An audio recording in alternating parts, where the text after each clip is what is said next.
Yo quiero ir a la palabra, quiero que me acompañe a Segunda de Samuel, capítulo 16. Segunda de Samuel, capítulo 16. Y cuando la tenga, deme un fuerte amén.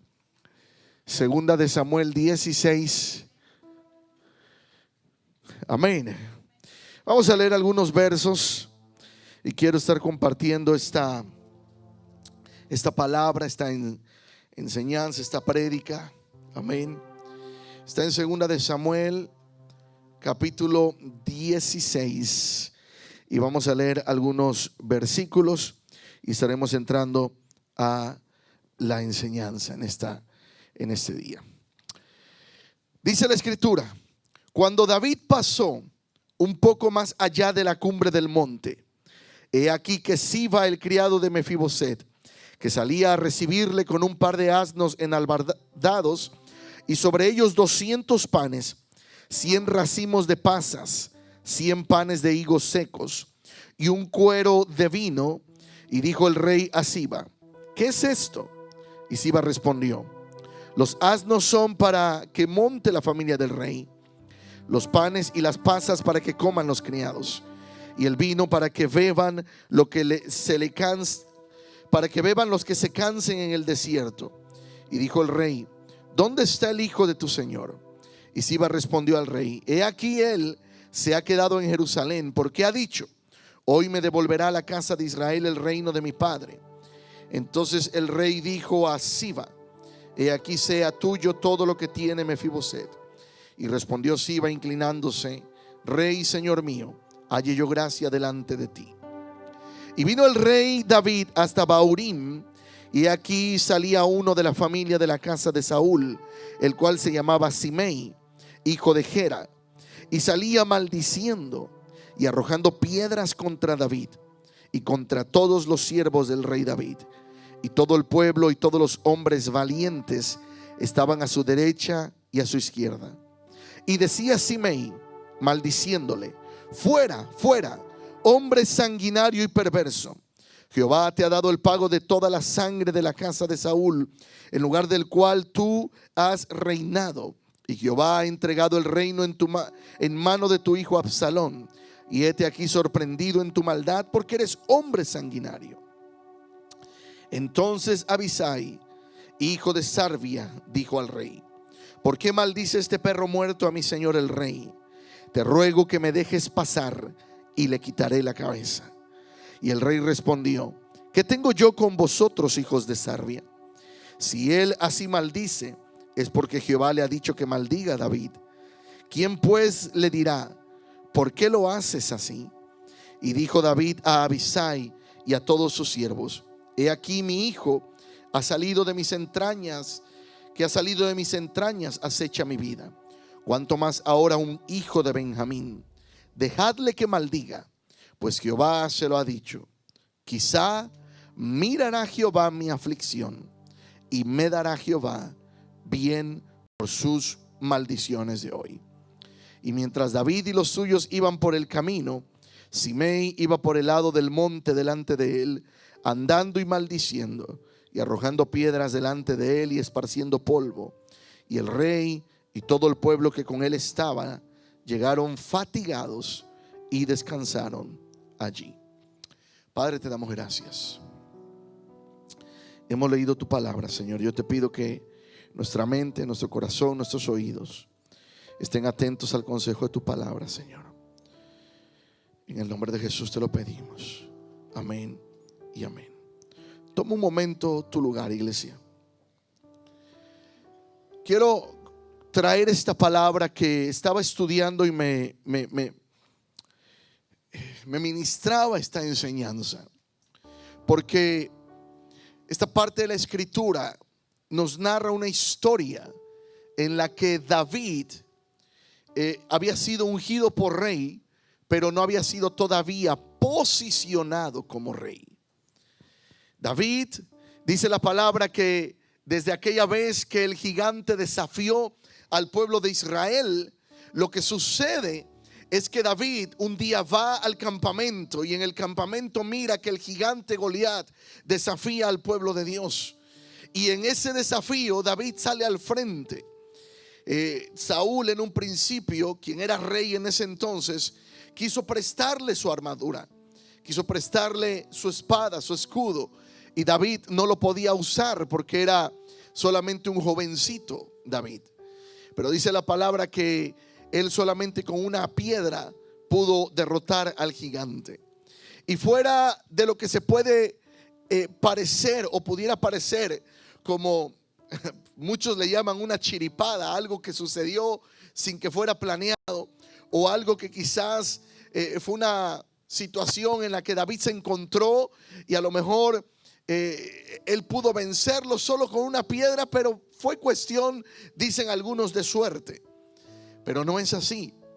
La Biblia dice que David ya era un hombre, era un jovencito, que él estaba creciendo, ¿verdad? Cuidando las ovejas de su padre. Y él de hecho lo dice, ¿verdad? Que cuando venía un oso, que cuando venía un león y quería comerse las ovejas, dice la palabra que David les tomaba por la quijada y les rompía la quijada, sea oso o sea león. David ya estaba siendo formado y procesado en lo secreto antes de enfrentarse a un gigante Goliat. David ya estaba pasando un proceso de formación, y en ese proceso de formación, ¿verdad? Dios lo fue preparando. Es decir, todo era parte de un proceso. Y muchas veces nosotros, si usted ha trabajado en alguna compañía donde hay una línea de producción, sabe que en cada línea de producción, en cada área, es parte de un proceso. En una área se forma algo y luego se mueve a otra área. Es como si ensamblaran, por ejemplo, un auto. Unos trabajan en el área de pintura, otros trabajan en la formación de la estructura del auto, otros trabajan en la electrónica, otros trabajan en los muebles, etcétera, etcétera. Todo es parte de un proceso para llegar a un producto terminado. El asunto es que muchas veces como hijos de Dios, como cristianos, no nos damos cuenta que también Dios nos tiene muchas veces en un proceso. Y hoy quiero hablarte acerca de cuando Dios te procesa o cuando hay gente procesada por Dios. El proceso no es algo que nos guste. La gente cristiana solemos decir, ¿verdad? Que estamos, algunos dicen estoy en un desierto, algunos dicen estoy en esta cuestión, pero lo cierto es que Dios tiene un proceso de formación en nuestra vida. Y yo sé que aquí hay un pueblo que ha sido procesado por Dios. Aquí hay un pueblo que también sabe que cuando uno confía en el proceso, uno puede llegar a ver un producto terminado.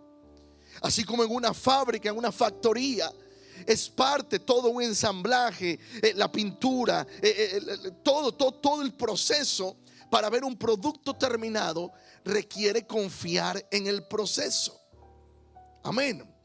Se requiere confiar en el proceso.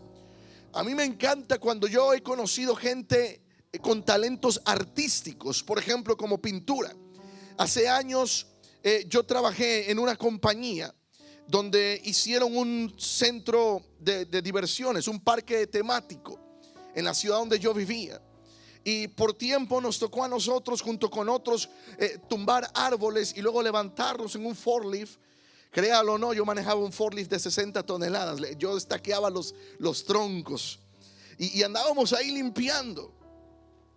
Y de repente me dan una instrucción: hay que cortar los árboles y de la raíz para arriba hay que dejar por lo menos unos 6, 7 pies de la raíz hacia arriba.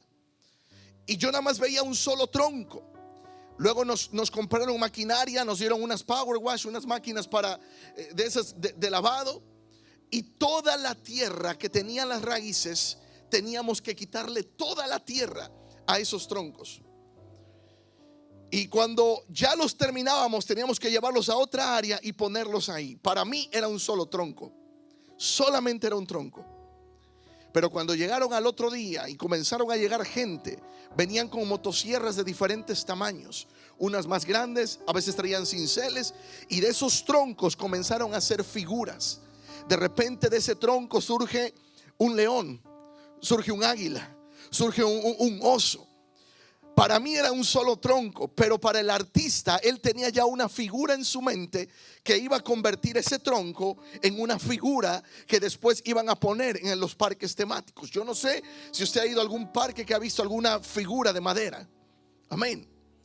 Porque hay una diferencia entre un carpintero y un ebanista. El carpintero te puede hacer un mueble, pero el ebanista le pone diseño, le pone florecitas, le hace sus toques. Amén. Y yo solamente veía un tronco, pero el artista veía ya en su mente un águila, un león, veía un oso. Y muchas veces, perdóname mujer, pero nada más miras un tronco a tu lado. Pero Dios ya está viendo un producto terminado. Aleluya. Un tronco se rió por acá arriba. ¿Dónde está la dueña de este tronco?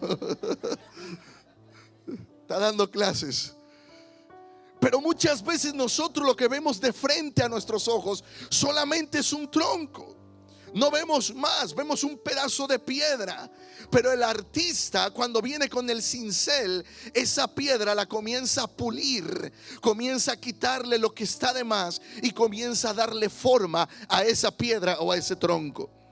Y ese artista es el Espíritu Santo en nuestra vida, que a veces viene y permite procesos en nuestra vida, porque viene con el cincel a pulirnos. Y yo sé que ese tronco no habla, pero si el tronco pudiera hablar, cada vez que le pasa en la motosierra o el cincel, quizás se quejaría. Yo no sé cuánto nos hemos quejado en el proceso, pero los procesos duelen. El proceso es que cuando Dios nos procesa, según la palabra, se refiere a una forma en que Dios obra en nuestras vidas.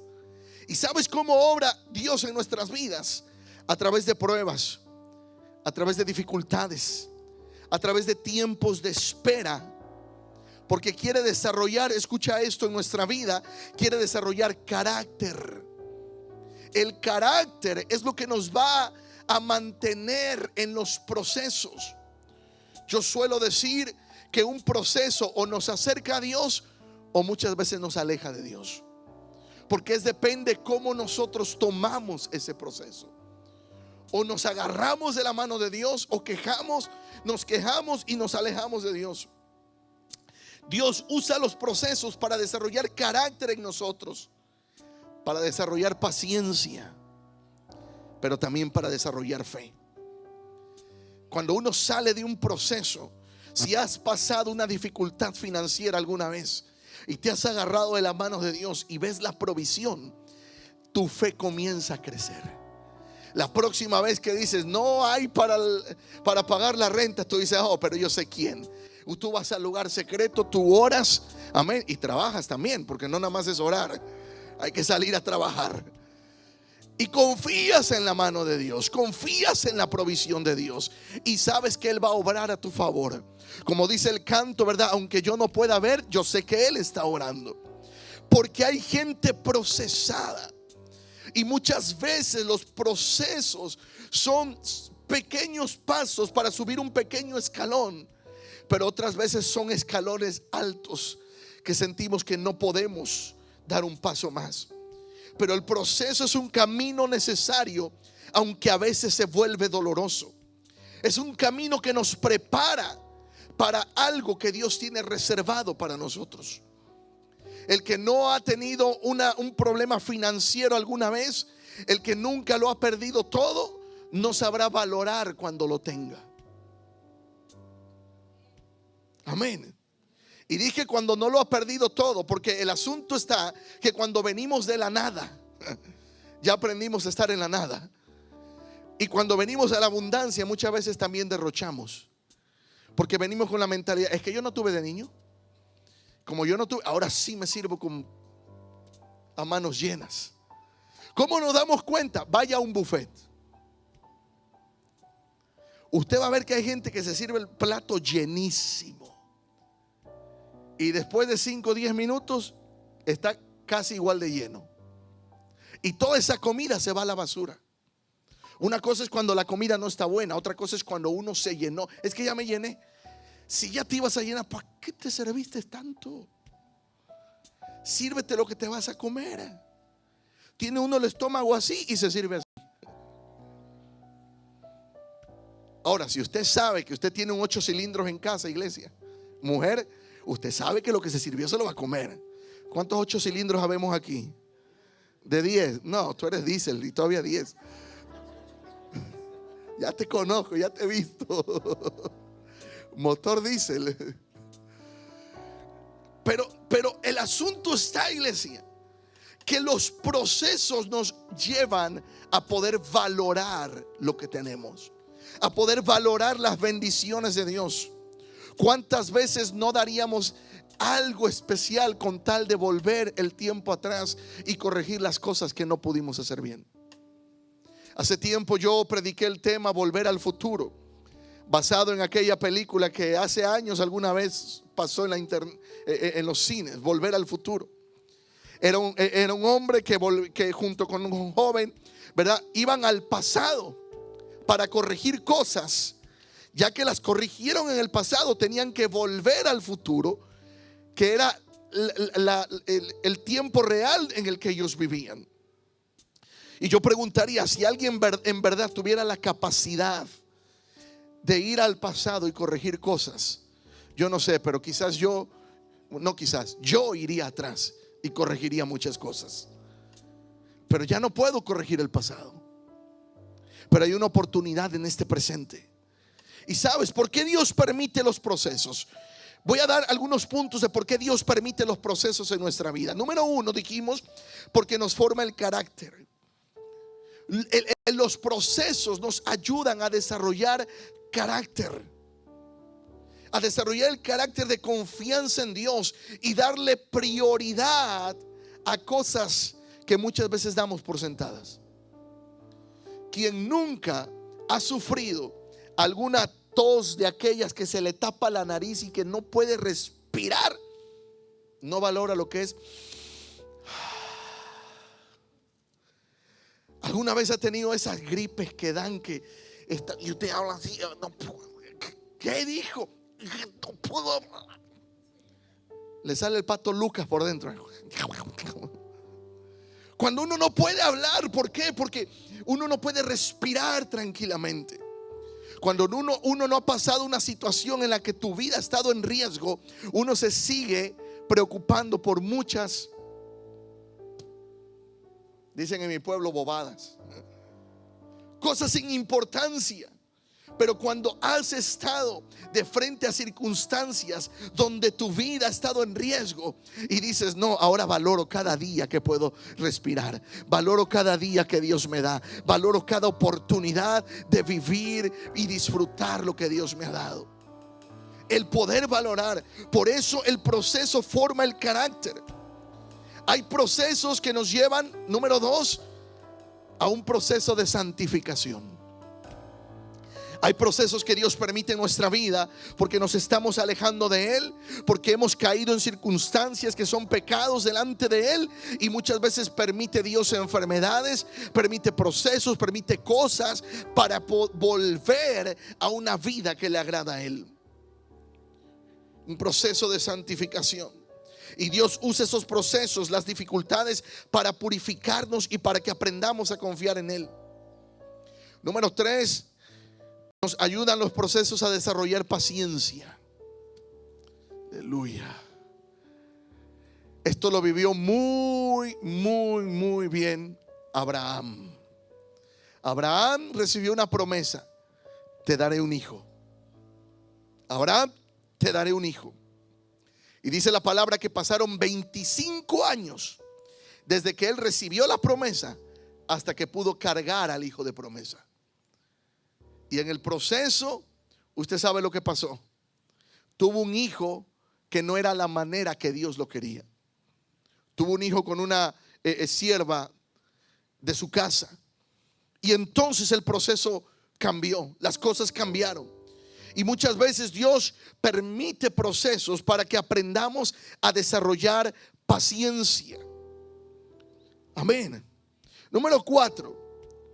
Permite procesos porque Él quiere que cumplamos el propósito de nuestra vida.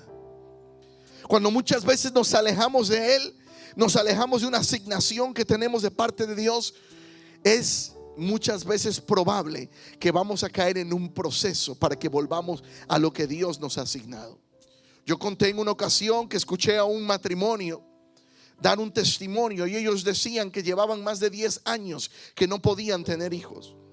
Y oraban y recibían palabra. Venía un ministro, venía otro y les daban palabras de que iban a ser padres. Más de 10 años, pero ellos servían en la casa de Dios. Ellos estaban apasionados por Dios, sirviendo a Dios con pasión. Al paso de un tiempo, la mujer quedó embarazada, tienen al bebé y entonces comenzaron a menguar en servir a Dios. No me lo contaron, fui testigo de ello. Y comienzan a contar en su testimonio que comenzaron a menguar porque ya no podían sacar al bebé, porque si lo sacaban el sol, el calor, luego que el frío, y comenzaron a excusarse de servir a Dios por causa del bebé. Para hacer la historia corta, al paso del tiempo, el bebé enfermó y lamentablemente murió. Y dice que eso fue lo que a ellos les detonó otra vez el volver a servir a Dios. Y lo hicieron con más pasión. Y ya no pudieron tener solamente un hijo, pudieron tener 2 hijos más después de ese. Y comenzaron a servir a Dios con pasión. Ellos decían, no se trata de que no cuidemos a los hijos, se trata de que nos organicemos, de que tomemos los cuidados, pero no el pretexto exagerado de cuidado para no buscar de Dios y servirle. Y muchas veces Dios permite esto para que podamos cumplir el propósito al que Él nos ha llamado.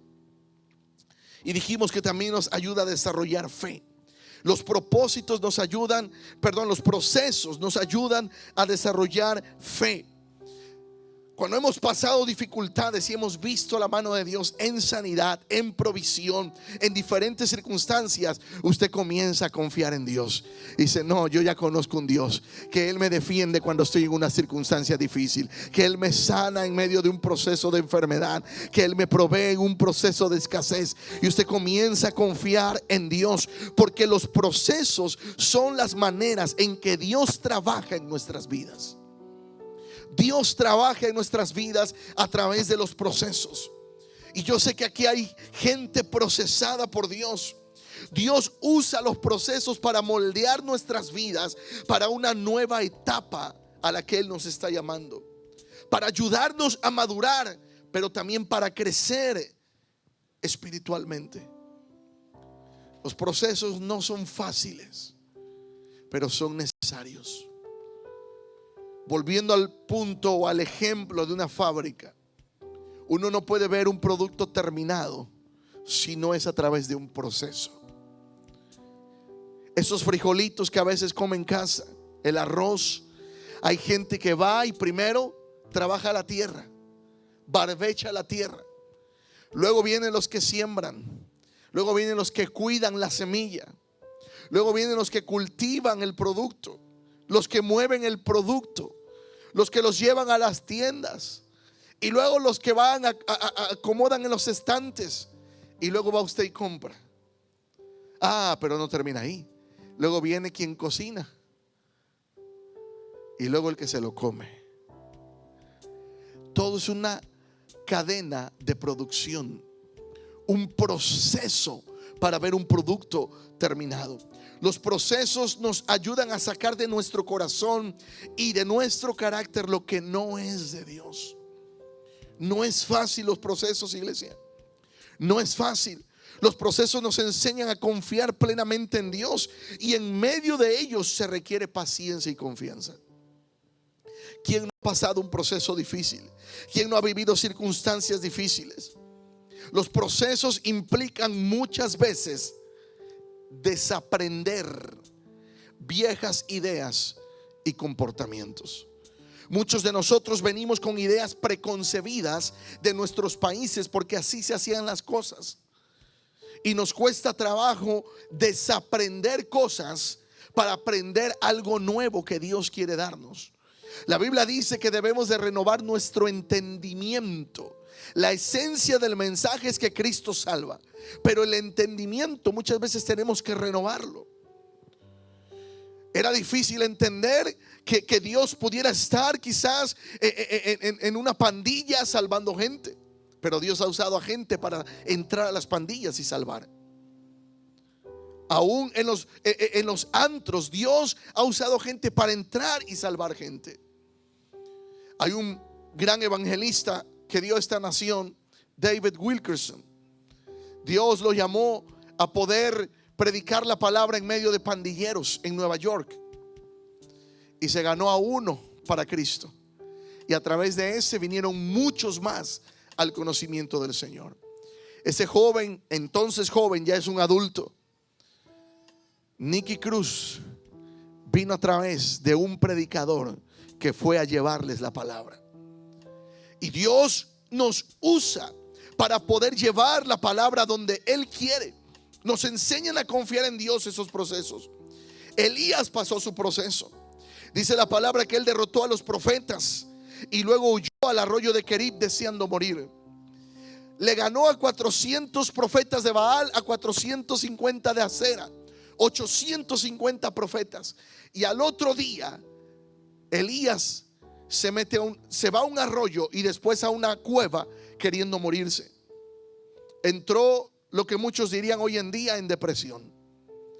Momento difícil que atravesó Elías. Y dice la palabra que ahí, estando en la cueva, él escucha truenos, hay un terremoto, hay fuego, pero dice la palabra que Dios no estaba en medio de eso, hasta que vino un silbo apacible. Elías tuvo que desaprender lo que ya había vivido para ver a Dios de una manera distinta. Elías había visto obrar a Dios a través del fuego, pero no lo conocía en el silbo apacible. Y muchas veces nosotros estamos con la mente toda ocupada, aún nos vamos a dormir y no podemos dormir. Está uno ahí queriendo dormir y la mente está trabajando a mil y no descansa, y se levanta más cansado o cansada que la noche anterior que se fue a dormir. Se levanta con un cansancio, aleluya. Pero ¿por qué si dormí 12 horas seguidas? Porque una cosa es que descanse el cuerpo, y otra cosa es que descanse la mente. Cuando el cuerpo se va a dormir, no necesariamente la mente descansa. Amén. Es que siento calor, yo no sé si soy yo, la edad. Y Elías tuvo que enfrentarse a estas circunstancias. Pero hay algo que sucede en Primera de Reyes 19:13, que me encanta cómo lo narra, porque dice: y cuando oyó Elías, es decir, cuando Elías escucha que Dios le dice: ¿qué haces aquí, Elías? Dice la palabra que Elías cubrió su rostro con su manto. El verso 19:13. Primera de Reyes 19:13 dice: y cuando lo oyó Elías, cubrió su rostro con su manto y salió y se puso a la puerta de la cueva. Y aquí vino a él una voz diciendo: ¿qué haces aquí, Elías? ¿Sabe lo que sucede con Elías? Dice la Biblia que ¿con qué cubrió su rostro? Con su manto. En otras palabras, Elías estaba viviendo un proceso muy difícil, pero nunca soltó el manto. ¿Qué representa el manto? El manto significa o representa el ministerio, la asignación que Dios le había dado a Elías. Elías estaba en un proceso, pero él seguía cargando el manto. Elías estaba en la cueva, pero él seguía cargando el manto. Elías estaba en dificultad, pero seguía trayendo el manto. Hay procesos que van a ser difíciles, pero no sueltes el manto. No sueltes lo que Dios te ha dado. Porque si Elías hubiera soltado el manto, no hubiera tenido nada que darle a Eliseo después. Dice la Biblia que más adelante, cuando Elías ya sale de ese proceso, él va por el camino y mira a Eliseo arando la tierra. Y cuando está arando la tierra, dice que le aventó su manto a Eliseo. Y eso significaba una transferencia de asignación. Pero si Elías hubiera soltado el manto, no hubiera tenido nada que dar. Aún en sus procesos, él mantuvo el manto. No sueltes tu manto, hermano, hermana. La victoria de Elías vino a beneficiar a otros. Tus victorias, tus procesos, las victorias en tus procesos van a beneficiar a otros. mantente firme. Tú no sabes, varón o mujer, que si ese problema, esa dificultad que estás pasando, la vences, al rato vas a traer bendición sobre tu casa. Al rato vas a traer bendición sobre todo lo que Dios te ha dado. Pero hay que permanecer. Los procesos no son fáciles, pero la gente que ha sido procesada sabe que cuando uno confía en Dios, Dios siempre responde. Sabe que cuando uno pone la confianza en Dios, Dios siempre está ahí para poder ayudarnos. Amén. Mira, yo no sé si has visto alguna vez alguna pelea de box, pero en alguna pelea de box llega un momento en que uno de los dos, por cierto, ¿cómo le fue al Canelo hace tiempo? Aleluya. Calmado, dice, porque sigue votando por Canelo, ¿eh? No le fue muy bien. Pero normalmente un boxeador, cuando está boxeando, hay momentos que su energía no le da para más. Pero ¿sabes qué? Me acuerdo de una frase para los que vieron alguna vez la película de Rocky. No me acuerdo en cuál, porque era Rocky 1, Rocky 2, Rocky 3, el regreso de Rocky, no sé cuántos Rockys había. Pero en alguna de esas, recuerdo que el entrenador le dice a Rocky cuando ya estaba por tirar la toalla y no podía ya seguir adelante, le dijo: sigue tirando golpes porque la campana aún no ha sonado. Y mientras no suene la campana, tú sigue tirando golpes. Ahora, no lo tome tan literal, eso fue en el boxeo. No vaya a decir al rato y llegue a la casa y le dé al marido, diga: el pastor dijo que tire golpes. No. Lo aclaro por si las dudas. No, lo que significaba o lo que podemos traducir de esto es: mientras tengas vida, tú sigue peleando. Mientras tengas fe, sigue peleando. Mientras la campana no suene para llamarte a la eternidad, tú sigue confiando en Dios. Sigue creyendo que Él tiene cuidado de ti. Los procesos no son fáciles, pero Dios está contigo en medio del proceso. Dios está contigo. Mire, si contáramos cada uno ahorita las cosas que nos ha tocado vivir, no alcanzarían los pañuelos que tenemos, ni las cajas extras que están por allá. No alcanzarían. Cada uno tenemos procesos que hemos pasado: pérdidas de seres queridos, pérdida de finanzas, tratos que hemos hecho con otros y hemos perdido dinero, problemas entre familia, problemas entre padres e hijos, entre primos, hermanos, entre todo. Amén. Hasta con el hermano o la hermana que está aquí adentro también. A veces ha habido. Bueno, yo sé que aquí nadie ha tenido nada con nada, pero muchas veces, esos son los chinitos, ¿verdad? Pero muchas veces esas dificultades y esos procesos, si los contáramos, yo creo que mucho dolor traerían al corazón. Pero si hemos permanecido, es porque Dios no nos ha dejado. Y mientras la campana no suene, tú sigue confiando en Cristo. Tú sigue confiando en que Él te ha llamado y tiene un propósito para tu vida. Romanos 8:28 dice: y sabemos que los que aman a Dios, todas las cosas le ayudan para bien. Si usted ama a Dios, las cosas le van a ayudar para bien, conforme al propósito que ha sido llamado. ¿Sabes? Voy entrando en la recta final. David fue procesado. Comenzamos a leer la historia de David. David fue un hombre procesado. Dice la palabra que a David se le dio una promesa. Tenía cerca de 16 años cuando se le ungió como rey y se le dijo: vas a ser rey sobre esta nación. Pero tuvieron que pasar cerca de 15 años para que David fuera posicionado como rey. Fue ungido como rey, pero no fue posicionado como rey. Y muchas veces Dios nos ha dado una palabra. A lo mejor has leído la Biblia, a lo mejor alguien predicando, a lo mejor alguien te dio una palabra específica y uno piensa que ya Dios se olvidó de eso. No, Dios no se olvida. Lo que pasa es que es parte de un proceso. Si David hubiera llegado como rey a los 16 años, David dice la palabra que a los 16, no lo dice como tal, pero hay vislumbres del carácter de David que están allí. David era un jovencito, sí, ungido por Dios, pero en muchas áreas inmaduro. Y lo que usted leyó conmigo en 2 de Samuel, ya vemos a un David más maduro.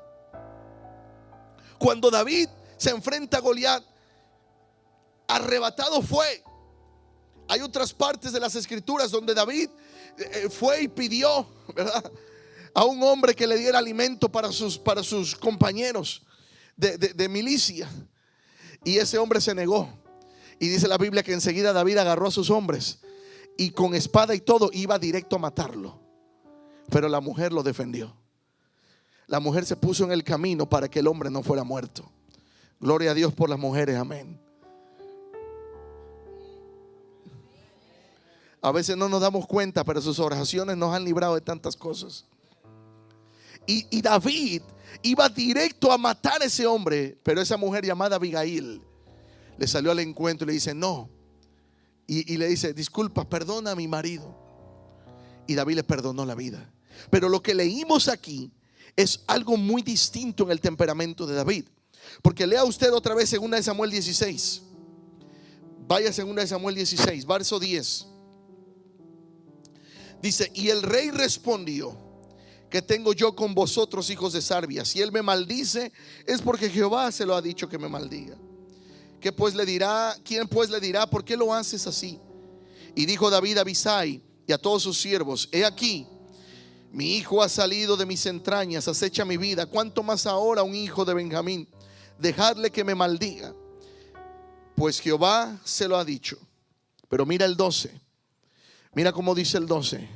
Quizá mirará Jehová mi aflicción y me dará Jehová ¿qué? Bien por sus maldiciones. Si David hubiera sido aquel jovencito o aquel hombre que quiso matar a ese esposo de Abigail, David se lo hubiera echado al plato. Pero aquí hay otro que tenía el temperamento que David tenía de joven. ¿Quién es? Ahí está en la Biblia. Abisai. Abisai le dice a David: David, yo tengo la espada en la mano, nada más dame la orden y le mocho a este. Me lo echo, le marco el camino para el otro mundo. ¿Y qué le dice David? No, déjalo tranquilo, déjalo que hable, deja que maldiga, porque quizás Jehová mire mi aflicción y Jehová me dé bien por sus maldiciones de hoy. En otras palabras, quizás tú has pasado procesos donde la vida o ciertas personas te han querido maldecir, han hablado cosas mal de ti, te han traicionado, pero Dios en medio de tu aflicción te ha visto, y todo eso que ellos tornaron para maldición, Dios lo tornó en bendición. Y Dios dice: yo te bendeciré, y lo que Dios ha bendecido no puede ser maldecido. Si Dios te ha bendecido, mantén tu confianza en Él. Pero David no era el mismo en este capítulo que aquel jovencito, que aquel hombre que iniciaba su ministerio. Yo por eso a lo largo de los años he aprendido que con el tiempo la gente cambia. Y es más, qué bueno que uno pueda cambiar para bien, porque uno no puede seguir siendo el mismo de hace. Imagínense, uno cuarentón y queriendo comportarse como 12, 13 años. No, uno ya, las cosas tienen que cambiar. Amén. A mí me han dicho: pastor, se mira joven. Le dije: ¿qué les pasa? Estoy joven, le digo. No me miro, estoy. Mi mente me dice que estoy, pero ya a veces el cuerpo ya no quiere. Pero ¿sabes qué, iglesia? Qué bueno que uno pueda cambiar para bien. David cambió para bien. David ya no era el mismo. David dijo: no, deja que hablen, porque Dios está mirando mi aflicción y yo sé que Él va a cambiar esas palabras de maldición. Él las va a cambiar para bien. Él las va a cambiar para bien. Por eso tú tienes que estar confiado y confiada que aunque el enemigo se haya levantado para destruir tu vida, destruir tu casa, destruir tu familia, Dios mira la aflicción. Dios le dijo a Moisés: yo he mirado la aflicción de mi pueblo Israel. Moisés, levántate, porque yo necesito que tú saques de la aflicción a mi pueblo. Por eso muchas veces Dios va a levantar Moiséses y Moisesas, porque hay alguien que tiene que salir de la aflicción a causa de que Dios te ha asignado algo a ti. Amén. Dios te ha dado una asignación. David fue procesado.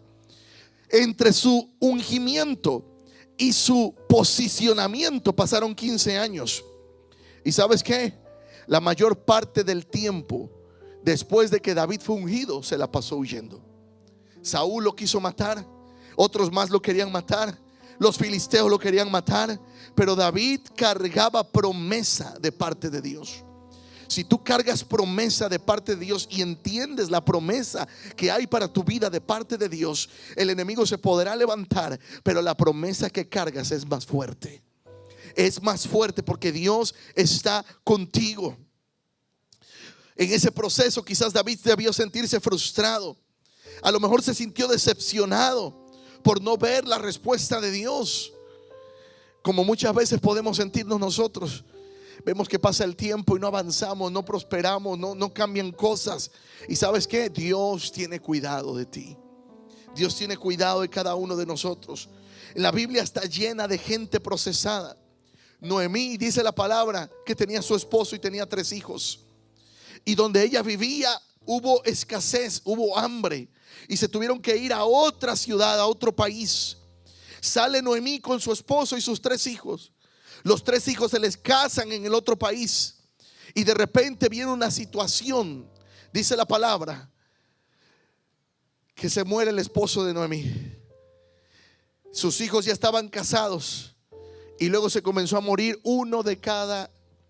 cada uno de ellos. Se le murió a Noemí el marido y los 3 hijos, y solo le quedaron las nueras, los 2 hijos, y le quedaron las nueras. Pero entre ellas hubo una que la siguió, Ruth. Y Ruth y Noemí fueron mujeres procesadas en la Biblia. Pasaron por circunstancias, perdieron el esposo, quedaron viudas. Amén. Yo espero que ninguna ore aquí: Señor, ¿te lo llevas o te lo mando?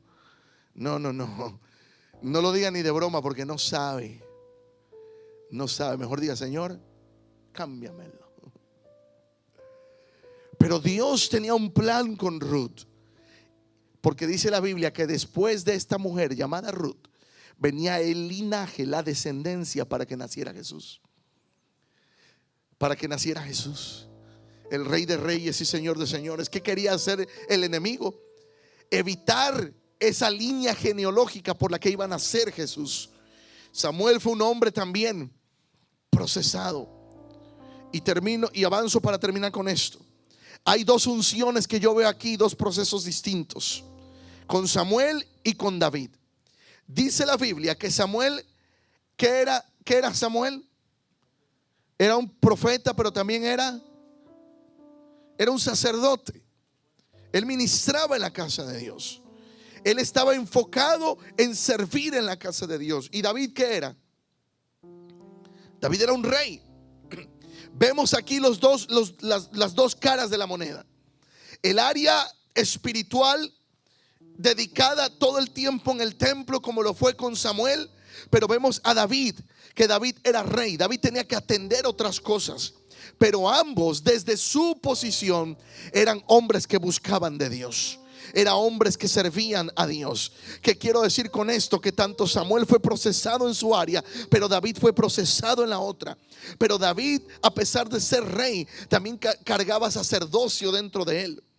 Y Dios necesita hoy en día gente que sirva en la casa de Dios, como lo hacía Samuel, pero también gente como David, que vaya a la política, que vaya y sean empresarios, que sean deportistas, que sea gente que va a cambiar esta nación, va a cambiar la sociedad, desde donde Dios les abra las puertas para estar. Por eso es importante que aprendamos y entendamos esto, iglesia. No todos son llamados al pastorado, no todos son llamados a misiones, pero todos somos llamados a servir a Dios. Si Dios te abre las puertas para ser una empresaria, un empresario, desde tu trinchera sirve a Dios. Desde tu trinchera habla de Dios. Que tu empresa sea reconocida por la excelencia. Que tu compañía sea reconocida porque hay gente que tiene temor de Dios. ¿Me explico? Que sea conocida. Que si alguno de los jóvenes el día de mañana entran a la política, que sea gente que esté haciendo leyes conforme al corazón de Dios. Porque muchas veces los cristianos, en mi país se nos llama protestantes, no sé en su país, Pero al cristianismo se le dice: esos son protestantes. ¿Por qué? Porque por todo protestan, pero nada proponen. Decían en mi país: a todos se oponen, pero nada proponen. Sí, porque uno protesta en contra del aborto, protesta en contra de esto, protesta en contra de lo otro. Pero ¿qué estamos haciendo para cambiar desde adentro nuestra sociedad? No se trata de señalar, ¿verdad?, de protestar. Se trata de marcar una diferencia. Se trata de que en esta casa, en cualquier casa donde se alabe a Dios, ¿verdad?, en cualquier iglesia, tengan principios los jóvenes, que cuando ellos van creciendo tengan principios de servir a Dios. Que conforme crecen, Dios les abra puertas en las compañías, en las escuelas, en los hospitales, en las factorías, donde sea, pero que marquen la diferencia. Sin duda van a ser procesados, pero Dios tiene un cuidado. Hay gente que está siendo procesada y tú y yo no estamos viviendo lo que ellos están viviendo. Hay gente que está pasando por situaciones difíciles en el mundo y muchas veces nosotros no estamos viviendo lo que ellos están viviendo. Quiero que veas este video, son 2 minutos, un primer video. Quiero que veas este primer video y reflexiona sobre los procesos que esta gente está pasando. Me llamó la atención, ayer salió publicada esta fotografía. Es un video, déjalo correr, es un video. Me llamó la atención porque el niño que está abajo se llama Josué y el niño que lleva en sus hombros se llama Caleb. En medio de la guerra, este niño perdió a sus padres. Estos 2 niños perdieron a sus padres, que después fueron reencontrados. Pero él lo único que pudo hacer fue cargar a su hermanito en sus hombros y llevarlo por el camino. Está corriendo el video porque ya debería estar sonando. Entonces con el programa. Ahí está.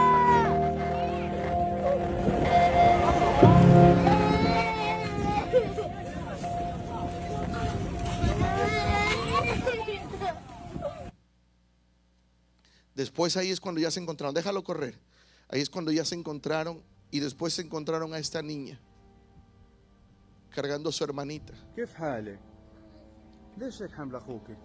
Dice: ¿por qué estás cargando a tu hermana? Fue golpeada por un auto. ¿A dónde la llevas? Quiero llevarla a que reciba tratamiento, le dice el entrevistador.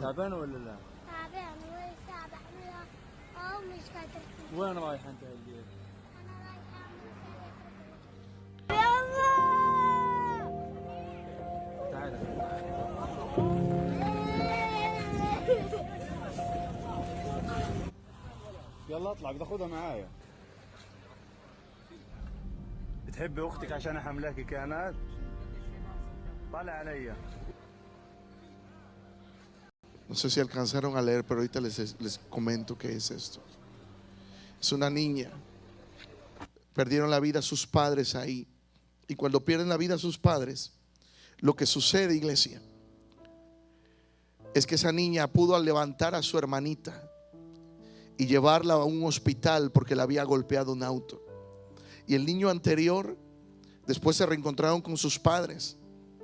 Pero es gente que está pasando hambre, gente que está pasando dificultad, gente que está pasando procesos difíciles. Pero ahí estamos, a veces por banalidades. Y hay un montón de videos y cosas que he visto en los últimos días de lo que está sucediendo en el mundo, iglesia. Pero tenemos que como iglesia estar apercibidos de todo esto, porque estos son señales de que Cristo pronto viene por su iglesia. Cristo pronto va a levantar su iglesia, viene a buscarnos. ¿Qué vamos a estar haciendo?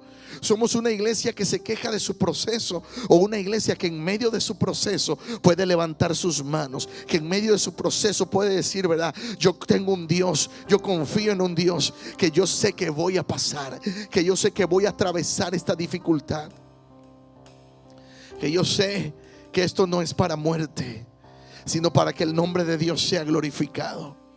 Pero la pregunta para ti y para mí es lo que Jesús le dijo a aquel paralítico en el estanque de Betesda. Él le dice: ¿quieres ser sano? ¿Y qué dice el paralítico? Es que no tengo quien me meta al estanque. Y Jesús le vuelve a preguntar: ¿quieres ser sano? La pregunta para nosotros es: ¿quieres salir de ese proceso? quieres salir victorioso, victoriosa de ese proceso, ponlo en las manos de Dios y vas a saber que Dios tiene cuidado de ti y de mí. Que cada proceso es porque Dios nos quiere llevar a un nivel de unción diferente, porque Dios nos quiere promover a un nuevo nivel, porque Dios quiere darnos algo que ahora no tenemos. Pero antes de saber que puede confiar en nosotros, Él quiere probarnos. Es como cuando los hijos van creciendo aquí. Cuando van creciendo ya hay que darles auto. Amén. ¿Por qué? Porque comienzan a ir a la escuela, comienzan a tener ya su agenda de estudio. Y a veces como padres nos es más complicado ir, subir, venir y bajar. Pero antes de que usted le suelte un auto, usted quiere saber si es confiable o no. ¿Usted sabe que un auto es una bendición o es una maldición? Es una bendición. Pero si usted sabe que no puede confiarle todavía un auto a su hijo, ¿se lo va a dar? ¿Arriesgándose a que pierda la vida? No. Entonces, ¿qué nos toca hacer? Irles enseñando. Y entonces les va dando uno la confianza. ¿Cómo le da uno la confianza? Yo me voy de copiloto y ahora usted maneje. Maneje, vamos, quiero verle cómo. ¿Y qué hacemos muchas veces los papás? Pon tu direccional, ves frenando, ves para acá, bájale tantito, ya le subiste al límite. Aquí, ¿por qué? Porque uno les va dando la confianza. Y cuando uno ya, ¿verdad? Nunca van a estar 100% listos, porque ellos necesitan construir también su historia y construir su experiencia. Pero cuando uno ya dice, ya puedo confiar, lo mismo hace Dios con nosotros. Dios quiere irnos confiando de poco en poco, y a veces pasan procesos porque Dios quiere confiarnos algo más que hoy no tenemos, pero quiere ver si vamos a cuidar. Él quiere confiarnos unción, pero antes de confiarnos unción, Él quiere ver si le vamos a buscar. Muchas veces Dios quiere prosperarnos, pero quiere ver si en medio de la prosperidad todavía le vamos a seguir buscando. Porque como suelo decir, muchas veces pasamos el proceso de la escasez, pero cuando tenemos un proceso de abundancia, muchas veces no lo pasamos. En la abundancia no nos acordamos de Dios, en la escasez nos acordamos. Pero cuando hemos aprendido a valorar, a buscar y a confiar en Dios, no importa que tú tengas en abundancia, tú sabes de quién viene la abundancia. Y no confías en los bienes, sino sabes que confías en aquel que te da esos bienes. Porque la Biblia también dice que Dios da el poder de hacer riquezas. Pero Dios, más que interesarle hacernos con la capacidad de poder hacer riquezas, Él quiere nuestro corazón. Por eso dice: dame, hijo mío, tu corazón, y miren tus ojos por mis caminos. Los procesos, iglesia, son para acercarnos a Dios. Yo no sé cuánta gente procesada hay aquí. Yo no sé cuánta gente ha sido procesada en diferentes áreas de su vida, pero yo sé que Dios ha tenido cuidado de ti. Yo sé que Dios ha tenido cuidado de ti. Yo sé que Dios tiene cuidado de todo lo que tú tienes y de quién eres tú. Por eso ten confianza, no dejes de caminar, sigue avanzando, sigue confiando en aquel que te llamó, en aquel que te sostiene. Porque si Él te sostiene, dice la palabra, ¿quién podrá arrebatar lo que yo tengo en mi mano? ¿Quién podrá arrebatarte de las manos de Dios si Él te tiene en sus manos? Amén, iglesia. Amén. Así que los procesos que has vivido, tú solamente dile: Señor, yo te doy gracias. Yo te doy gracias porque tú me has sacado de allí. Yo te doy gracias porque tú me has mantenido allí. Yo te doy gracias porque aunque ha sido difícil, no me has soltado, no me has dejado. Todavía me tienes con vida, todavía me tienes en bendición. Yo no sé si hay gente que pueda decir: gracias, Señor, por los procesos, porque me han hecho más sensible a buscar tu presencia, porque me han hecho más sensible a valorar lo que antes no valoraba, porque me han hecho más sensible a poder, Señor, cuidar lo que antes no cuidaba. Sabes, en una ocasión David, ponte de pie y termino. En una ocasión el rey David pasa un proceso de mucho pecado y pecó delante de Dios. Una de las consecuencias de una ocasión que él pecó, uno de sus hijos murió. Porque había tenido un hijo con una mujer que era de otro varón. Y dice la Biblia que cuando ese hijo murió, David comenzó un proceso difícil. Y más adelante escribe en uno de los salmos diciendo: no apartes de mí tu Santo Espíritu. Devuélveme el gozo de tu salvación. David no es que había perdido la salvación en Dios, porque había reconocido su pecado y había pedido perdón delante de Dios, pero lo que David sí había perdido era el gozo. Y yo no sé cuántas veces en medio de un proceso hemos perdido el gozo. Ya no disfrutamos igual, ya no reímos como antes reíamos. Ahora nos hemos llenado de amargura, de dificultad en el proceso. Pero Dios dice: yo tengo cuidado de ti, yo tengo cuidado de ti. Así que hoy dile al Señor: Señor, yo sé que tú tienes cuidado de mí. Yo sé que tú tienes cuidado de mí. Vamos, fluyan, fluyan. Yo sé que tú tienes cuidado de mí. Dile: Señor, yo necesito tu ayuda en medio de lo que yo estoy pasando. Dile: yo necesito tu ayuda en medio de lo que yo estoy pasando y viviendo. Vamos, levanta tus manos. Yo sé que aquí hay gente procesada. Yo sé que aquí hay gente que ya pasó procesos o está en procesos. Pero cuando Dios te procesa, es porque tiene algo más grande para ti. Es porque Él tiene algo más grande para ti. Es porque Dios tiene un plan y un propósito mayor que el que tú y yo podríamos estar experimentando o soñando. Dios tiene algo, iglesia. Yo no sé si tú has perdido finanzas, has perdido quizás alguna compañía, has perdido algún ser querido, has tenido alguna pérdida, llámese como se llame. Pero Dios no te ha dejado. Dios no te ha dejado. Dios no te ha dejado.